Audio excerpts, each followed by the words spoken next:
Hello and welcome to another Lamp Bible Study. My name is James, your host and Bible reader for Lamp Bible Study. And today we are in the book of 1 Samuel and we'll be starting off with chapter 21. And if this is your first time joining us, welcome. I hope that this is an eye-opening and spirit-filled journey and as we continue all together to seek the Lord's wisdom through his holy word. And so Lamp Bible studies are every Tuesdays and Thursdays, and I'm always excited to have a Lamp Bible study with you, with all of you. And so let's get started. Today has been a very, very interesting day, kind of a little bit on the hectic side, but it's coming together. It came together okay. On my mind has been a little bit concerned about some things that's going on, but I believe everything's going to be okay. It's going to turn out okay. And so let's get started with today's Bible study. Again, I'm in 1 Samuel and we are in chapter 21, and I'm currently reading from an NIV Collegiate Bible, and I will be going over different translations of the Bible. David at Nob. David went to Nob to Ahimelech the priest. Ahimelech trembled when he met him and asked, "Why are you alone? Why is no one with you?" David answered Ahimelech the priest, "The king charged me with a certain matter and said to me, 'No one is to know anything about your mission and your instructions. As for my men, I have told them to meet me at a certain place. Now then, what do you have on hand? Give me 5 loaves of bread, or whatever you can find." The priest answered David, "I don't have any ordinary bread on hand. However, there is some consecrated bread here, provided the men have kept themselves from women." David replied, "Indeed, women have been kept from us, as usual whenever I set out. The men's things are holy, even on missions that are not holy. How much more so today?" So the priest gave him the consecrated bread, since there was no bread there except the bread of the presence that had been removed from before the Lord and replaced by hot bread on the day it was taken away. So, in quick reference as to what's going on here, so now we've brought in David. So we were talking about Saul and how Saul was anointed and became king, and he was ruling Israel not exactly how he was supposed, according to according to what the Lord wanted him to do, but he was still leading Israel, and he had met David because David was someone who was very brave and had extraordinary faith in the Lord to defeat Goliath and help Israel defeat the Philistines. And so then David also played the harp or played the instrument. I can't remember if it was a harp or a lyre, but he would play an instrument and sing to or play the instrument and for Saul to calm Saul. But Saul, just out of jealousy and rage, wanted to kill David. And so there were many of times that Saul wanted to kill David out of jealousy, because Israel loved David because of his conquests and how he was as his character. And then Saul's son Jonathan, however, Jonathan also liked David. Jonathan loved David as himself, as what we know in the Bible, how it tells us to love each other as ourselves. And so Jonathan really didn't believe that his father wanted to kill or harm or even kill David. And so he set up a test. The test proved, though, that not only did Saul, his father, want to kill David, but he would kill anyone that stood in the way, including his own son Jonathan. And so now David's on the run, you could say. David's kind of trying to stay away from the kingdom, because he knows if he goes back there, he'll be either executed, ordered to be executed, or killed by Saul himself. So that's where we are currently. And currently, David has a group of men with him because he was leader of the military, or one of the leaders of the military, and so he had men that were probably loyal to him, and so he was going around at this time doing deeds truly to help Israel without really no one knowing. And in this case, him and his men basically were hungry. And so David knew that they could find food at in a like a tabernacle, or a some place where a place of worship. And so that's what they stumbled upon. And so David is asking the priest to go ahead and eat the food, because he believes their mission is holy. What he's doing is walking in the way and is holy. So that's a little bit of background and as to what's going on, and bringing past to present, generalizing it, such as, do we get in a time? Do we each have a time where we're kind of in a retreat, where we are seeing things not go as planned or not go very well, where we're placed into the defensive, whether it's an argument, whether it's in daily life, whether it's in someone seriously wanting to harm you, or harm your reputation, or harm your what you do as in your job. There's a lot of things here that we can take as a good example and take a look at, and to see how it ends up with David. And so with that, what kind of thoughts or feelings come to your mind when we go over these passages? How does it make you feel, and what does it make you think? Let's continue to read. Now, one of Saul's servants was there that day, detained before the Lord. He was Doeg, the Edomite, Saul's head shepherd. David asked Ahimelech, "Don't you have a spear or a sword here?" "I haven't brought my sword or any other weapon, because the king's business was urgent." The priest replied, "The sword of Goliath the Philistine, whom you killed in the valley of Elah, is here. It is wrapped in a cloth behind the ephod. If you want it, take it. There is no sword here but that one." David said, "There is none like it. Give it to me." So, as you can see, David had killed Goliath, and so they were holding even the sword as something that they placed it in a holy temple, because they believed that David showed a lot of faith, and that this was to be recognized, something to recognize the battle.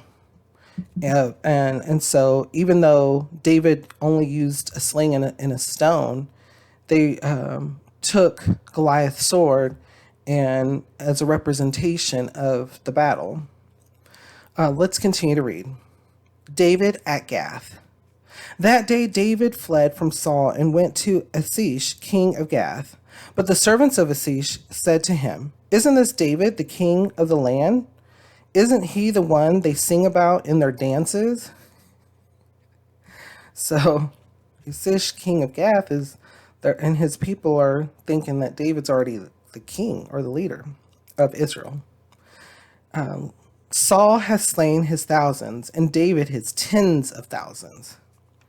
That was notated in the previous Bible study. That was one of the things that was causing Saul to be extremely jealous of David, because Saul had some victories, and then here comes David, someone who doesn't look the part of a leader, doesn't physically look like someone of stereotypical type, tall, big, anything that you can think of in your mind as to someone who stands out and looks like they could be in charge. Whereas David was just a normal person, basically. And so Saul was angry. He was jealous of the fact that David was getting recognition more than himself. And he also noticed that everything that David was doing was turning out to be really good. So Saul unfortunately had his own stumbling blocks in his way. And so here comes Asish, and he recognizes who David is, and he's wondering what's going on. Why isn't David around Saul? What's going on? And so let's continue to read. David took these words to heart and was very much afraid of Asish, king of Gath. So he pretended to be insane in their presence. And while he was in their hands, he acted like a madman, making marks on the doors of the gate and letting saliva run down his beard. Asish said to his servants, "Look at the man. He is insane. Why bring him to me? Am I so short of madmen that you have to bring this fellow here to carry on like this in front of me? Must this man come into my house?" And so David, because he didn't want to be recognized or treated like, hey, let's contact Saul and let him know that David's here, he acted insane because he knew that would put people off and kind of not want to have anything to do with them. Could you imagine being back then? And I mean, this is what David decided to do. He was fearful. He was like, oh my gosh, Asish is going to tell Saul that I'm here. I need to act fast. I need to think of something to distract. And so he started acting really insane and crazy, letting saliva run down his beard and marking on stuff. First of all, like, could you imagine, like, if it was your place, your palace or something, and somebody come in and you're like, oh, that's so and so, and then they start acting completely, because you don't really know them, but you've heard of them, or you may have seen them once or twice, and they start acting completely insane. How would you feel? And they start marking on your walls and such. That's pretty funny. And so, and at the same time, it's something to think about. Like, for him, that's what he thought about. He was trying to act fast, and this is what he thought immediately. And so it worked. It made Asish think that he was crazy, that David was crazy. What kind of thoughts or feelings come to your mind? How does it make you feel, and what does it make you think? On the previous question, when we are in that place of attack, or where we're being, feeling like we're being hunted or mistreated, do we think on the fly? Do we think of things that like this? Do we act differently? Do we choose to act differently? Do we talk differently? Do we look differently? Do we think of other things? Do we think on the fly? Like, do we come up with something pretty quickly? What kind of thoughts or feelings come up in your mind? How does it make you feel, and what does it make you think? Let's continue to read. David at Adalum in Mizpah. David left Gath and escaped to the cave at Adalum. When his brothers and his father's household heard about it, they went down to him there. All those who were in distress or in debt or discontented gathered around him, and he became their leader. About 400 men were with him.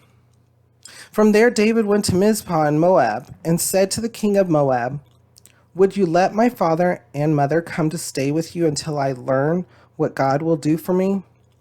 So he left them with the king of Moab, and they stayed with him as long as David was in the stronghold. But the prophet Gad said to David, "Do not stay in the stronghold. Go into the land of Judah." So David left and went to the forest of Herath. So Remember, the Moabs or the Moabites, sometimes they had issues with Israel too. So another prophet came and spoke to David and said, don't stay here.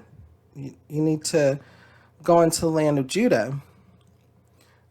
So at this time, we are starting to see that there's a term to start separating Israel. So you have Israel and Judah, and there's a reason for that. In past previous Bible studies, remember, they had begged for a king, and now they received a king. And remember, Saul wasn't following the Lord, so the Lord had sent a prophet to tell him about it. And so now there's hints as to what's going to happen in the future for all Israel. So again, a prophet sent by God came to David and told him, don't stay in the stronghold, go into the land of Judah. And so David, of course, a person who at this time is definitely following the way, following what the Lord is telling him, listening, taking that time to listen. He's following the directions. He's doing what he's being told to do. And so when we do that, when we listen, when we take the time to listen, and we get that direction and guidance, and we do what we're told to do, or we're have that move from the Holy Spirit to do, things go accordingly. They go as they're supposed to. When we force things, though, when we force things or try to do things where we're doing them for our own benefit, or things that we want to happen, so we force things, things won't go as smoothly. Reading over this, what kind of thoughts or feelings come to your mind? How does it make you feel, and what does it make you think? Let's continue to read. Saul kills the priest of Nob. Saul heard that David and his men had been discovered, and Saul's spear in hand was seated under the tamarisk tree on the hill at Gibeah, with all his officials standing around him. Saul said to them, listen, men of Benjamin, will the son of Jesse give all of you fields and vineyards? Will he make all of you commanders of thousands and commanders of hundreds? Is that why you have all conspired against me? No one tells me when my son makes a covenant with the son of Jesse. None of you is concerned about me or tells me that my son has incited my servant to lie and wait for me, as he does today.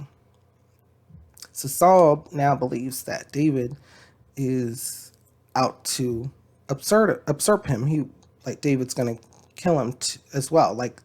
He wants to kill David. And now he believes that David is conspiring to kill him. But Doeg the Edomite, who was standing with Saul's officials, said, I saw the son of Jesse come to Ahimelech, son of Ahitub, at Nob. Ahimelech inquired of the Lord for him. He also gave him provisions and the sword of Goliath the Philistine. Then the king sent for the priest Ahimelech, son of Ahitub, and his father's whole family, who were the priests at Nob. And they all came to the king. Saul said, listen now, son of Ahitub. Yes, my lord, he answered. Saul said to him, why have you conspired against me, you and the son of Jesse, giving him bread and the sword and inquiring of God for him, so that he has rebelled against me and lies in wait for me, as he does today? Ahimelech answered the king, who of all your servants is as loyal as David, the king's son-in-law, captain of your bodyguard, and highly respected in your household? Was that day the first time I inquired of God for him? Of course not. Let not the king accuse your servant or any of his father's family, for your servant knows nothing at all about this whole affair. But the king said, you will surely die, Ahimelech, you and your father's whole family. Then the king ordered the guards at his side, turn and kill the priests of the Lord, because they too have sided with David. They knew he was fleeing, yet they did not tell me. But the king's officials were not willing to raise a hand to strike the priests of the Lord. The king then ordered Doeg, "You turn and strike down the priests." So Doeg, the Edomite, turned and struck them down. That day he killed 85 men who wore the linen ephod. He also put to the sword Nob, the town of the priests, with its men and women, its children and infants, and its cattle, donkeys, and sheep. But Abiathar, a son of Ahimelech, son of Ahitub, escaped and fled to join David. He told David that Saul had killed the priests of the Lord. Then David said to Abiathar that day, when Doeg the Edomite was there, "I knew he would be sure to tell Saul, 'I am responsible for the death of your father's whole family. Stay with me, don't be afraid. The man who is seeking your life is seeking mine also. You will be safe with me.'" So now we know that Saul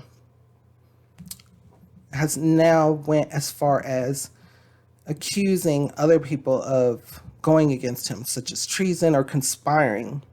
And so not only that, but he now has killed priests who were doing the duties of the Lord. And even after the priest had told him, "I have no idea what's going on, what the issue is between you and David. I just knew that you two were, he was your right hand man. He was your bestie. You guys were best buds. You guys were friends. He's your son-in-law." And Saul was so angry that he still killed Ahimelech, who was a priest, and that town. And he utilized an Edomite, so a person who was from Edom, a person outside of Israel altogether. And there's a lot here when it comes to what Saul just did and then how David reacted. He knew that someone, when he was in the area with Ahimelech, he knew that there was somebody that may have recognized him, but he just didn't know. Maybe he didn't know really what to do or didn't think about it too much. But now he understood what unfortunate circumstances came. One thing, maybe he could have asked the Lord what to do. It doesn't really tell us if he went to the Lord or not. Typically, it will tell us, the Bible tells us typically if the person had faith and went to the Lord and such. So this is one of those that it's a possibility that his humanistic side, his thoughts and feelings of what he was going through, he was afraid. He was already terrified, and he knew that his life could be like, if anybody knew that Saul was after him, he didn't know if people really truly loved him or not, or liked him, or would go as far as not would go as far as defying an order to murder him or to kill him. So he didn't know what to do. There's another part that's really important that I want to go back to, and it was about the food that David ate in the temple. And so this is a huge ordeal when it comes to scholars, people who study the Bible, priests, preachers, you name it, because of what David and his men did. They went in because they were hungry, and they ate of this bread that's holy, that's supposed to be according to the law and according to the commandments for the priests and for the Lord. It's for the Lord, and then the Levites, the priesthood, were to partake in what was also given to the Lord. And so here you have David and his men who weren't technically weren't how do I say, weren't priests at the time. And so it was David and some fighting men. And so what it gets at, and the Lord Jesus brings this whole section up. So take note of this, of especially 1 Samuel 21, the whole chapter about how it is, and especially about the consecrated bread that David and his men ate. Jesus himself brings this up, and it's because we are to understand it more in depth. A lot of what is in the Bible is not just it's not just white and black. It's not just face value. There's more in depthness to it. We have to understand about God's love and try to even understand it, because God is beyond our imagination. And so this part in particular, though, it speaks volumes as to what the Lord wants for us. He wants what's best for us. He loves us completely and totally. Each and every person, you, me, even if you're a non-believer, he still loves you. He wants to have a relationship with you. And so just this portion right here is a huge thing that's brought up, even up to this day, about how David and his men, and remember, David is in the line of someone, Jesus himself. So it was for exactly what David said. He was out. He knew he had faith. He knew that he was doing the work for the Lord. And so he knew that it would be okay to partake in what was dedicated to the Lord, because the Lord is giving too. We give to the Lord gives to us. And the Lord gives to us more so. That's why our cup overfloweth, and we'll get to that part as well. So the Lord wants to help us. The Lord wants to be there for us. And there's always a reason. Everything has a reason. You have a reason. I have a reason. You have a purpose. I have a purpose. And so with that, what kind of thoughts or feelings come to your mind? How does it make you feel, and what does it make you think? I know there's a lot here. There's sermons upon sermons throughout this portion. Let's continue to read. David saves Keilah. Again, Old Testament, a lot of these words, especially in the Bible. If you do know how to pronounce them correctly, do so while we're reading with us. If you know how to type them out to pronounce them, do that in the comments. More than welcome, so I can look and read and give you thanks. A thumbs up or what is it, a heart or something. Yeah. So but if you do know how to correctly pronounce them, of course correctly pronounce them with us. So let's continue to read. When David was told, look, the Philistines are fighting against Keilah and are looting the threshing floors, he inquired of the Lord, saying, shall I go and attack these Philistines? Perfect. Perfect. What the first reaction, David knew that they were doing something bad. And instead of thinking what he could do or what he was going to do, he gave it straight to the Lord. The first thing that he thought was, let me give this to the Lord. He inquired of the Lord, saying, shall I go and attack these Philistines? Let's continue to read. The Lord answered him, go, attack the Philistines and save Keilah. Or Keilah, yeah. But David's men said to him, here in Judah, we are afraid. How much more then if we go to Keilah against the Philistine forces? Once again, David inquired of the Lord, and the Lord answered him, go down to Keilah, for I am going to give the Philistines into your hand. So David and his men went to Keilah, fought the Philistines, and carried off their livestock. He inflicted heavy losses on the Philistines and saved the people of Keilah. Now Abiathar, son of Ahimelech, had brought the ephod down with him when he fled to David at Keilah. And so that was to take a note that Abiathar, who was a priest, had fled to David, and he was bringing his ephod down with him, and he fled to David because the rest of his family was killed by Saul, who was in a fit of rage to get to David and didn't care, didn't listen. And that's another thing. My goodness.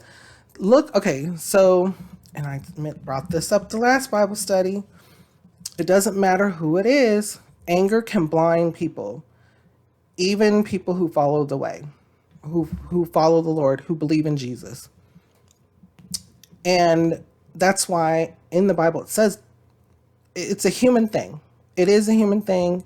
And God has also expressed anger. But there's a huge, ginormous difference.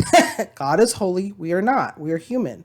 And we have our thoughts, and we get tempted, and we get our own thoughts become evil and corrupted.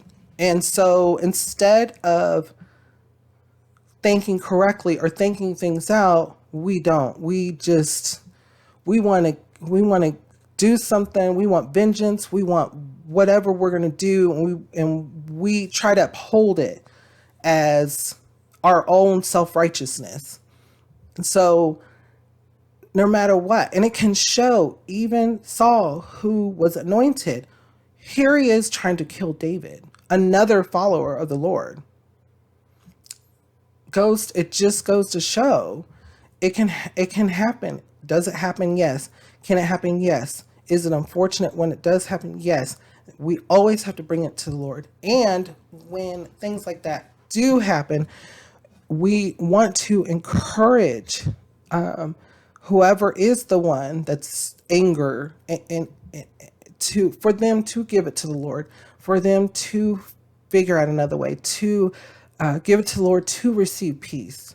And so there's quite a bit here, even when it comes to the Bible. It could be someone not of faith that has anger. It just shows you that it can affect anyone. And could it be more so with someone who doesn't have the faith or doesn't have a faith? It is a possibility. The reason why it's a possibility is because when someone of the faith, you can remind them. There's a chance you can remind them. Someone without the faith, it may be not. It may be because may have the same opportunity with someone that does not have the faith. And so I myself, and I'm like, while I'm talking, I'm really thinking about it. I'm like, you know what? It may not be, because anger is one thing. Anger is anger, and it can definitely lead to sin. And sin's the same across the board. So thinking about, and even talking out loud, that's why I love these Bible studies. Thinking about it and talking about it out loud, whether they are the faith or not, it's the same. Now you have an opportunity to bring the Lord into it. Say, hey, seek some help, seek some guidance, and pray to the Lord.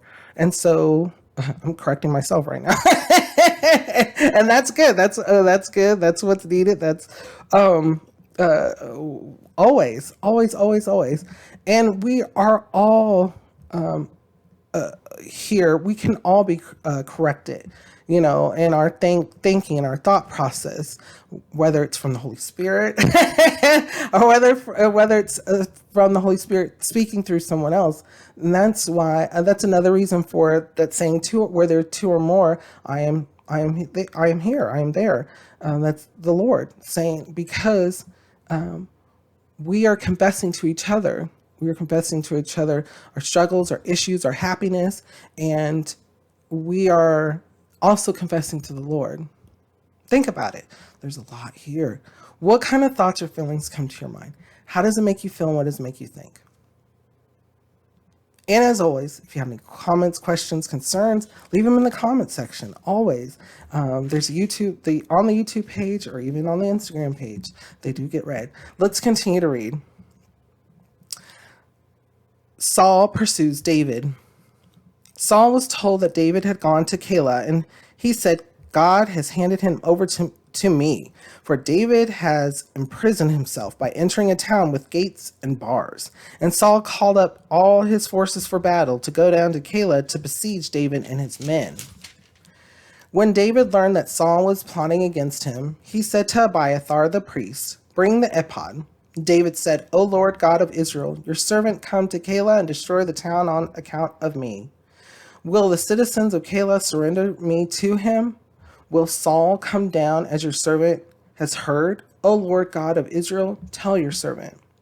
Again, David's doing right. He's bringing everything to the Lord. He's bringing it straight to the Lord. Every concern that he has for the people, for himself, for the people. So that's another thing. That's what we all need to think about, and we all need to learn, thinking about others, not just ourselves, not just ourselves. You may be going through something tough. You may be going through hardships, but also think of others. Like, again, said in the previous Bible study, when it comes to like people in churches and such, we think that everybody in the church is going to be, just happy and smiles, happy, joy. But each person has their own turmoil. And so each person is going there for healing, to be fed, for their walk and relationship with the Lord, whether they have one or not. So they're going there wanting that peace. Now, some people have it, because they are in a peaceful situation in their life. They are in a happy mood. And so they do reflect that. And so what we want to do, especially if you are a follower, you do want to take that second, if you can, and acknowledge someone else.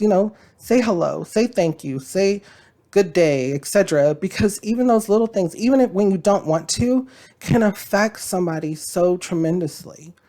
It's something to think about, thinking of others besides ourselves. Because yes, our feelings are hurt, we're in distress, what have you, and it is important. But you never know. It could be an angel in disguise. You just said something to them and they could have your answer. It could be someone who could resolve your issue, and all they needed was that. You're frowning, and you're like, you see somebody and just like, hi. That may be all they needed. That may be all you needed. Because for that instant, for that second, your fears, your anxiety, your hurt was gone. There's a lot here. What kind of thoughts or feelings come to your mind? How does it make you feel, and what does it make you think? Let's continue to read. And the Lord said, He will.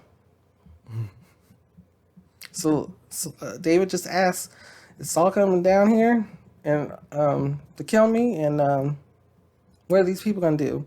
And the Lord just answered him, yep. He is. He's on his way. Again, David asked, will the citizens of Keilah surrender me and my men to Saul? And the Lord said, they will. So David and his men, about 600 in number, it's growing, left Keilah and kept moving from place to place. When Saul was told that David had escaped from Keilah, he did not go there. So it could be saved to Keilah, also saved him and his men for the time being.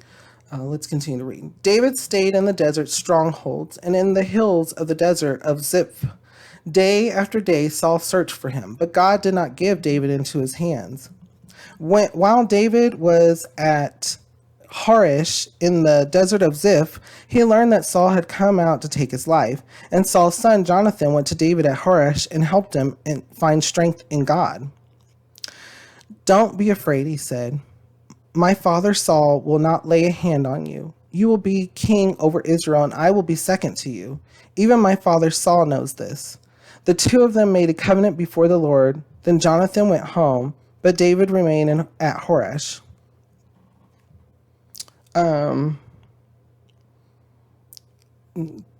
So that's one thing that we hear when from the Lord, to do not be afraid. The Lord always has to say that. When the Lord speaking through people, do not be afraid. This is what's going to happen to Jonathan is something's going to happen to Jonathan. So I'm just going to leave it there. And so it's just, it's like a tender moment. It's Jonathan really loves David as himself, and he's helping him find strength in God for himself as well, which helps himself as well. And then it's tough reading this part because you just know and then what's going to happen. So let's continue to read. The Ziphites went up to Saul at Gibeah and said, "Is not David hiding among us in the strongholds of Horesh on the hill of Hakilah, south of Jeshimon? Now, O king, come down whenever it pleases you to do so, and we will be responsible for handing him over to the king." Saul replied, "The Lord bless you for your concern for me. Go and make further preparation. Find out where David usually goes and who has seen him there. They tell me he is very crafty. Find out about all the hiding places he uses and come back to me with definite information. Then I will go with you. If he is in the area, I will track him down among all the clans of Judah." So they set out and went to Ziph ahead of Saul. Now David and his men were in the desert of Maon in the Arabah south of Jeshimon. Saul and his men began the search, and when David was told about it, he went down to the rock and stayed in the desert of Maon. When Saul heard this, he went into the desert of Maon in pursuit of David. He's hot on his trail. Saul was going along one side of the mountain. David and his men were on the other side, hurrying to get away from Saul. As Saul and his forces were closing in on David and his men to capture them, a messenger came to Saul saying, "Come quickly. The Philistines are raiding the land." Then Saul broke off his pursuit of David and went to meet the Philistines. That is why they call this place Selah Hamalakoth. Hamalakoth. And David went up from there and lived in the strongholds of En-Gedi. So a close call. It's like a suspense. it's like a suspense. Like he's getting closer. One's on one side of the mountain, the other is on real close on the other, but getting really close. And then a messenger comes to Saul and says, "Hey, you got to help defend Israel." So Saul breaks off his pursuit. So a close call. As you can see, it was not time for anything to happen at this time. No conflict, no talking or anything, just a break off from the pursuit. And David, once again, and his men were able to live without being chased for a moment. That can happen too. We could be in some place where it may take a little while, and we have to be patient. We have to be patient in order to get to the end, in order to get beyond who's pursuing us, or that bad time. We may have to be patient and just continue to find strength in the Lord. What kind of thoughts or feelings come to your mind? How does it make you feel, and what does it make you think?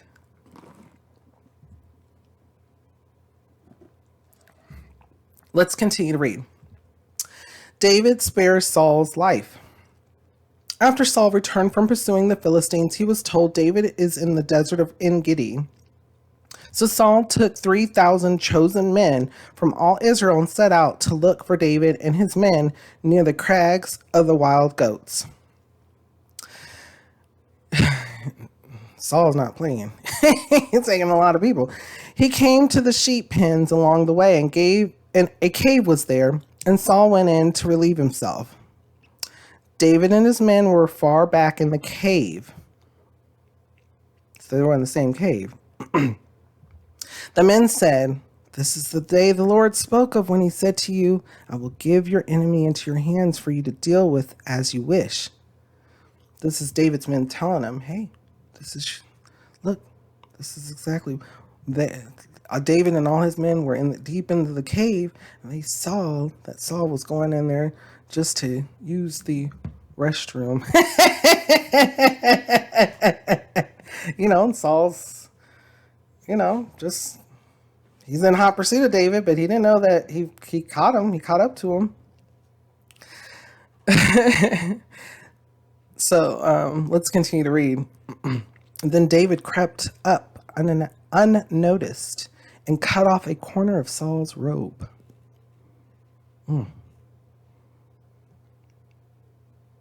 Was he doing number one or number two?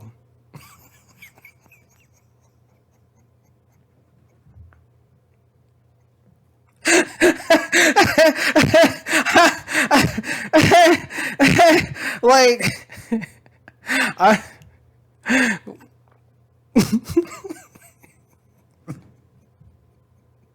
they didn't have Lysol back then. They didn't have air fresheners back then. So I'm just thinking, like, more than likely, he was not just doing number one.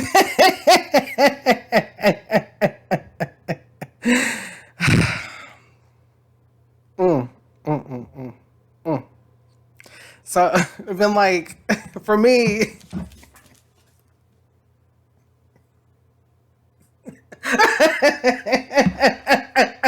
I mean,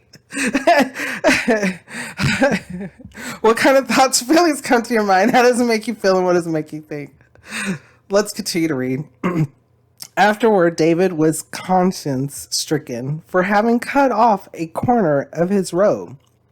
He said to his men, "The Lord forbid that I should do such a thing to my master, the Lord's anointed, or lift my hand against him, for he is the anointed of the Lord."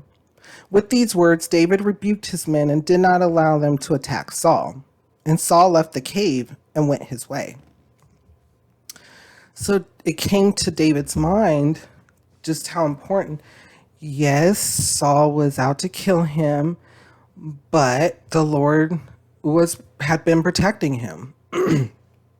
These weren't just coincidences. He was recognizing that there was the Lord's work.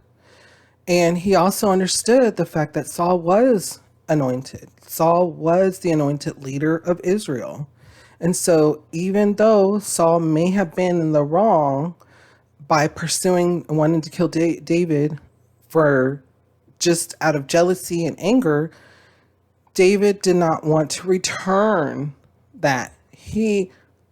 This is a perfect example, yet he did a little bit. He did cut off a little bit of the robe. He didn't physically attack Saul, though. So this is one of those things that we can still take an example. David is a human, so it wasn't 100%, but he still didn't attack Saul. We can still take this as an example. Do we need to cut off a person's garment? No. It's not a justification. Do we need to give them a black eye? No. It's not a justification. Vengeance is not ours. It's the Lord's. We are to give the Lord. So people coming after you, shark eat shark, etc., you give it to the Lord. We don't have to fight those battles. The Lord's there. He's already at work.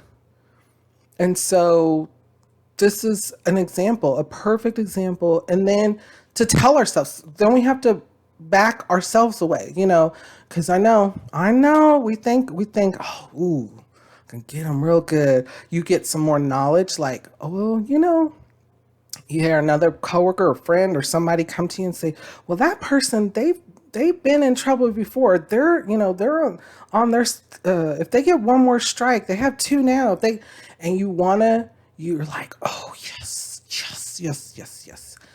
Give it to the Lord.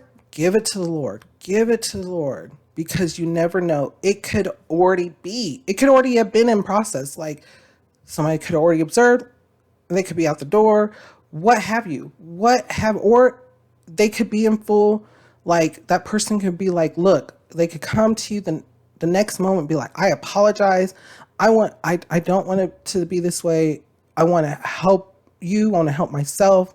Or what can, there could be a whole 180. You never know what is going to take place. Give it to the Lord. Give it to the Lord.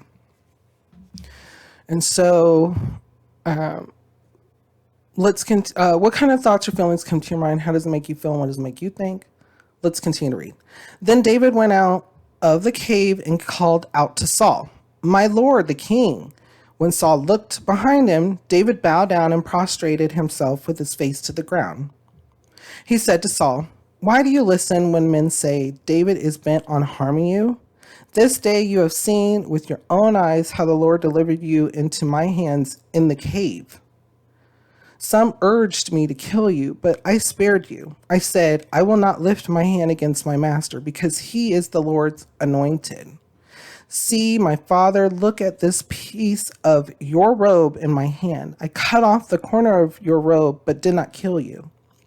Now understand and recognize that I am not guilty of wrongdoing or rebellion.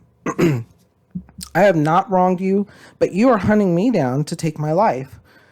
May the Lord judge between you and me, and may the Lord avenge the wrongs you have done to me. But my hand will not touch you. As the old saying goes, from evildoers come evil deeds. So my hand will not touch you. Perfect. This is perfect because hurt people want others to be hurt, want to hurt others. You hear that all the time, right? From evildoers come evil deeds.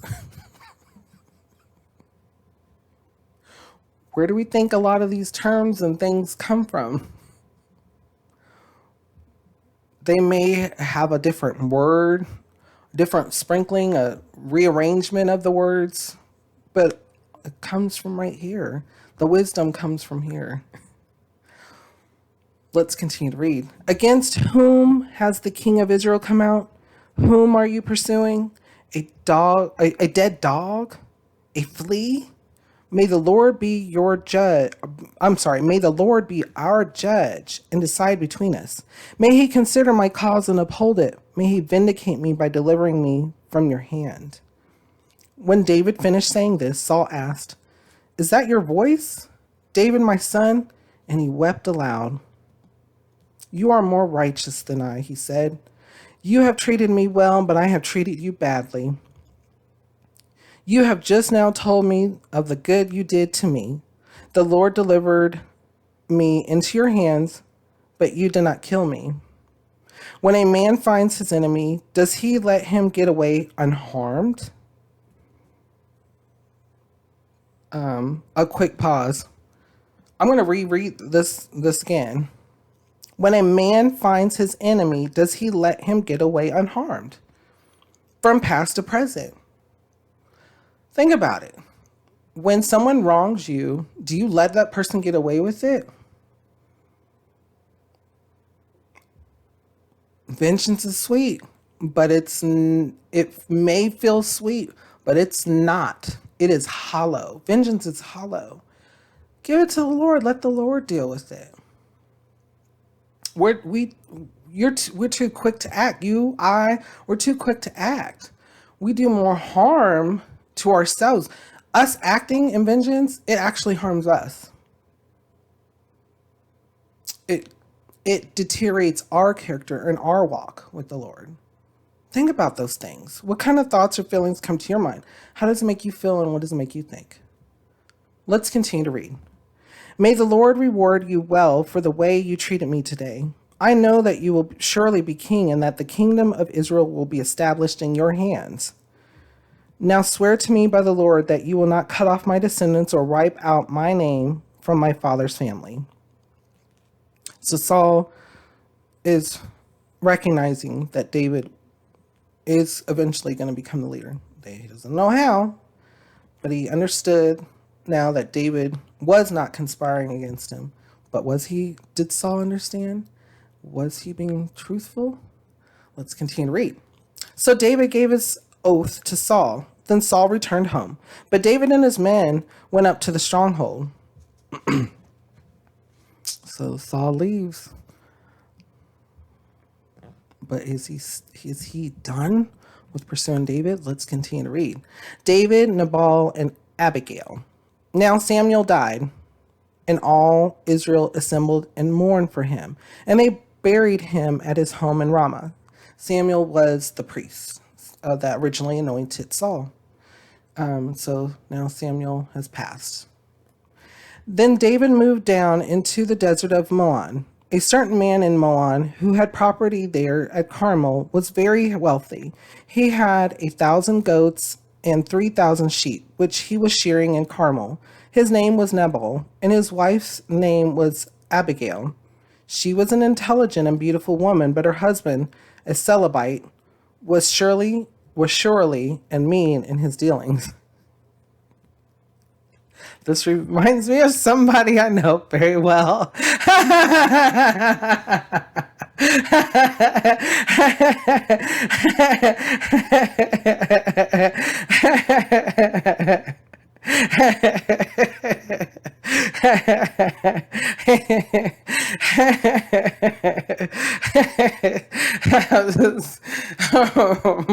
Reading the Bible, it just brings life to life. It brings it out. It makes you understand a lot. It gives you hope. It gives you assurance. It gives you confidence. It gives you love. And understanding gives you that wisdom. Let's continue to read. While David was in the desert, he heard that Nabal was shearing sheep. So he sent 10 young men and said to them, "Go up to Nabal at Carmel and greet him in my name. Say to him, 'Long life to you, good health to you and your household, and good health to all that is yours.' Now I hear that it is sheep shearing time. When your shepherds were with us, we did not mistreat them, and the whole time they were at Carmel, nothing of theirs was missing. Ask your own servants, and they will tell you. Therefore, be favorable toward my young men, since we come at a festive time. Please give your servants and your son David whatever you can find for them." When David's men arrived, they gave Nabal this message in David's name. Then they waited. Nabal answered David's servants, "Who is this David? Who is this son of Jesse? My servants are breaking away from their masters these days. Many servants are breaking away from their masters these days. Why should I take my bread and water and the meat I have slaughtered for my shearers and give it to men coming from who knows where?" So remember, in those days, especially in festival time, it was time for celebration for everybody. It was for everybody, including the poor, the needy, etc. So here's Nabal being mean and surly. Gosh, this is so familiar. David's men turned around and went back. When they arrived, they reported every word. David said to his men, "Put on your swords." So they put on their swords, and David put on his. About 400 men went up with David, while 200 stayed with the supplies. One of the servants told Nabal's wife, Abigail, "David sent messengers from the desert to give our master his greetings." But he hurled insults at them. Yet these men were very good to us. They did not mistreat us, and the whole time we were out in the fields near them, nothing was missing. Night and day, they were a wall around us all the time. We were herding our sheep near them. Now think it over and see what you can do, because disaster is hanging over our master and his whole household. He is such a wicked man that no one can talk to him. So just to tell you, in those days, unfortunately, there were, remember Israel didn't rout out all the Canaanites. So uh, there were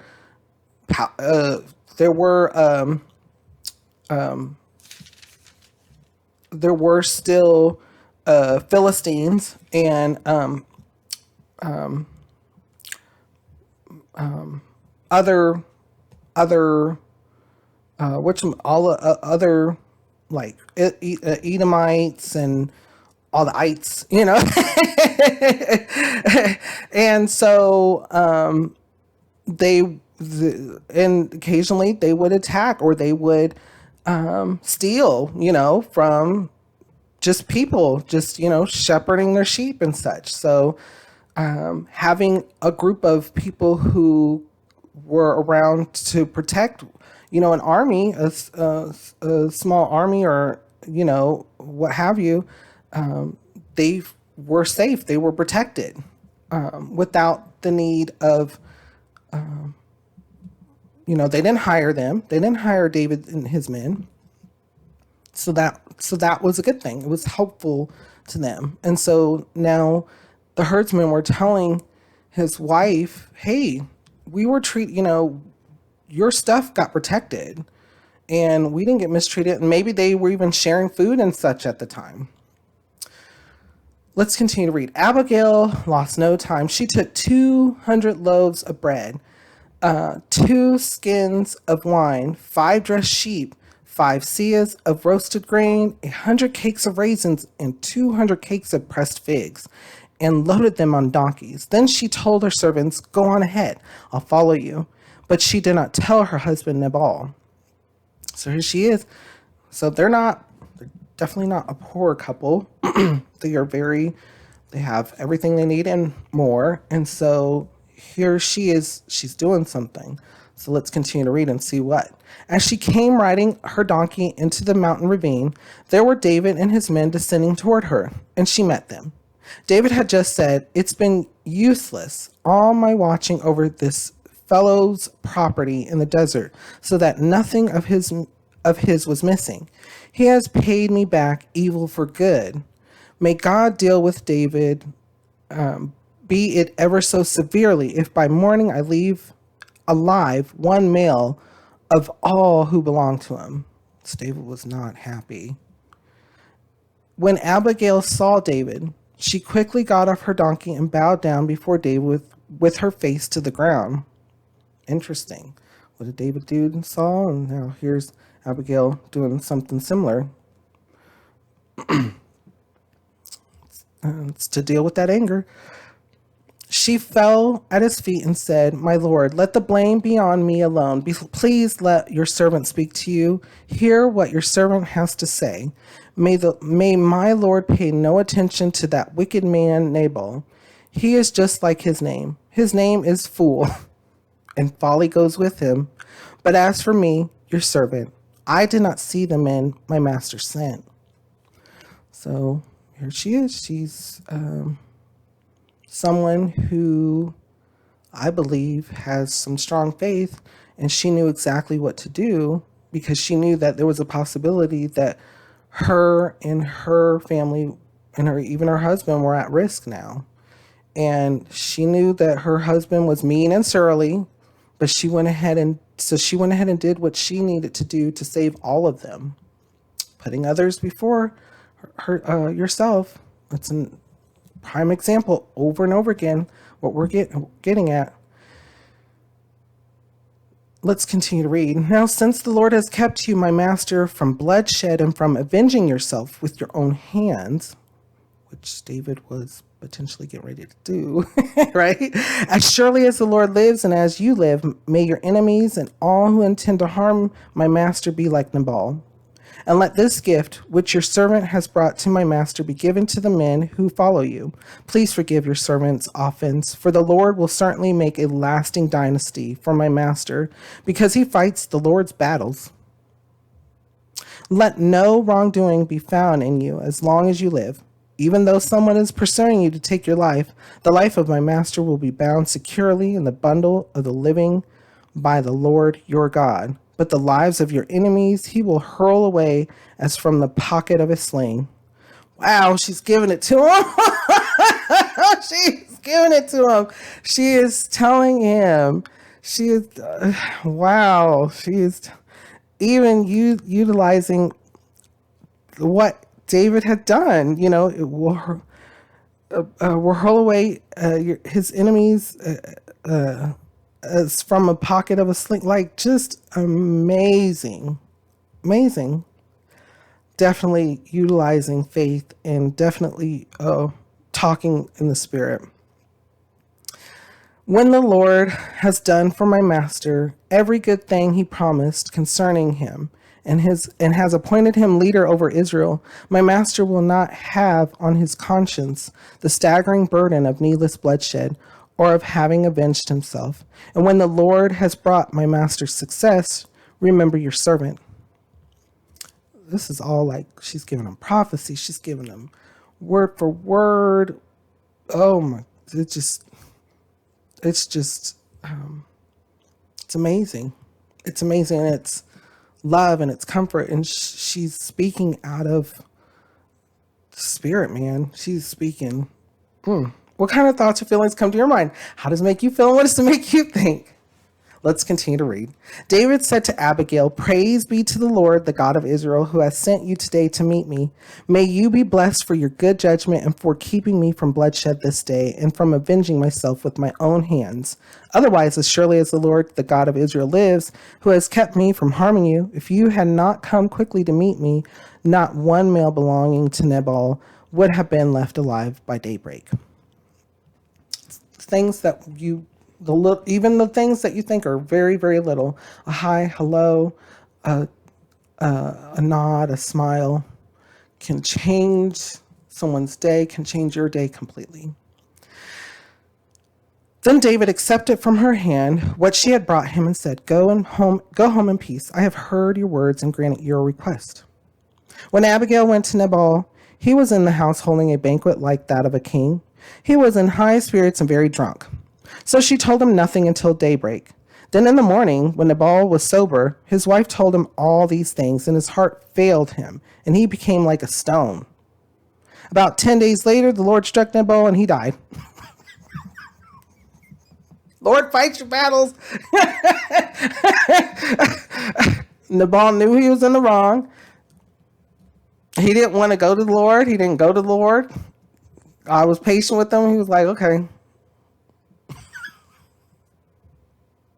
When David heard that Nabal was dead, he said, "Praise be to the Lord, who has upheld my cause against Nabal for treating me with contempt.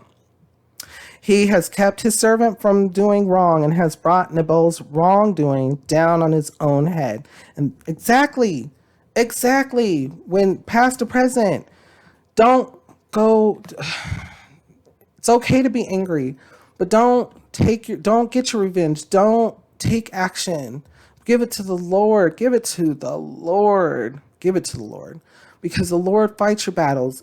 The Lord prevents you from sinning. Walking in the way prevents you from sinning. Period. Give it to the Lord. Find strength and courage in the Lord. Pray. Take that time. Listen.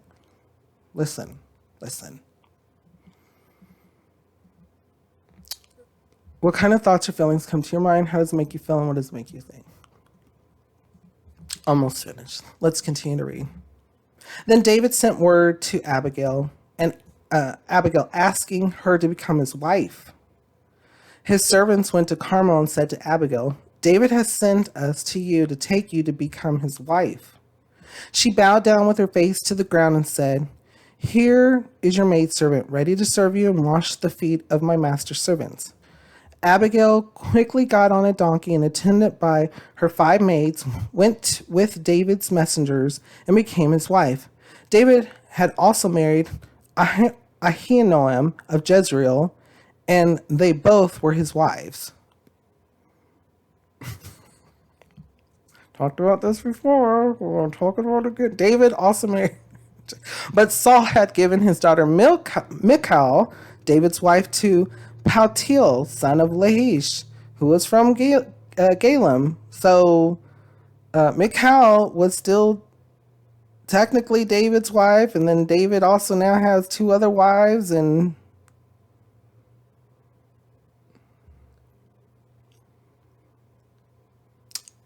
there's always an issue when it comes to having multiple partners. Time and time again, here's David. He is a human. He is a human. He is a human. You know, he's doing the Lord's will, or he tries his best. He does a really good job, and then sometimes just falls off the wagon. It happens. Kind of thoughts, feelings come to your mind. How does it make you feel, and what does it make you think? Big old hint. It's going to lead to issues. Let's do a quick review. We're over just a little bit, so I'll try to go quickly. So again, we started at chapter 21 and David at Nob, and how him and his men ate the bread of the presence, which was huge. We already talked about it. If you want to know more, go, do some research. We'll get, we come back to this. We're going to be reading. We'll read this area again, of course. And so read how important that, what the deal. Go back to our previous Bible study about where the bread was located in the tabernacle, and the who could consume it, the priests, the Levites, and then what David did. And was it wrong for him to do? No, because that was the purpose. The purpose is God loves us. We give to him, he gives back. Read on about it. Read what people read commentations about it. Read studies about it. Read, it's always great to get other points of views and knowledge, and then go right back to the Bible and go right back to prayer and give it to the Lord to find your answers. And so we also saw David at Gath, how Saul almost got him, but was called away to fight against the Philistines. I always want to say like Philistines. I'm like, no.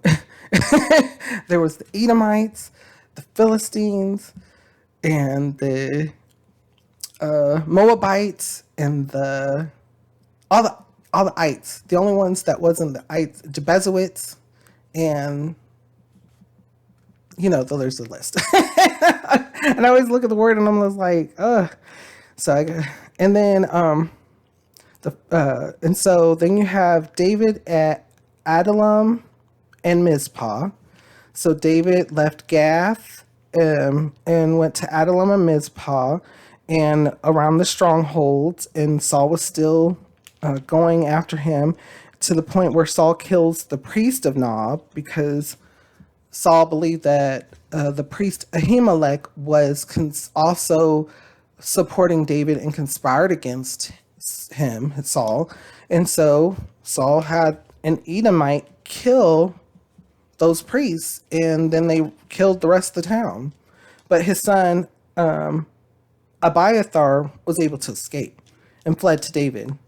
And then David saves the town Keilah. Saul pursued him there. David went straight to the Lord. And, one second. Okay. Sorry about that. Dave went straight to the Lord and asked the Lord specifically a couple of questions, and the Lord answered him. Yes, Saul's coming. Yes, the people will give you to Saul. David has his answers, so he left. He went. He left Keilah It was to protect him. It was to protect the people of the town as well, because there was a strong a possibility that Saul would have just wiped everybody out, because he was that angry, as he did with Nob. And then we get to David spares Saul. Finally catches up to him again, and David spares Saul's life while Saul was doing number 2.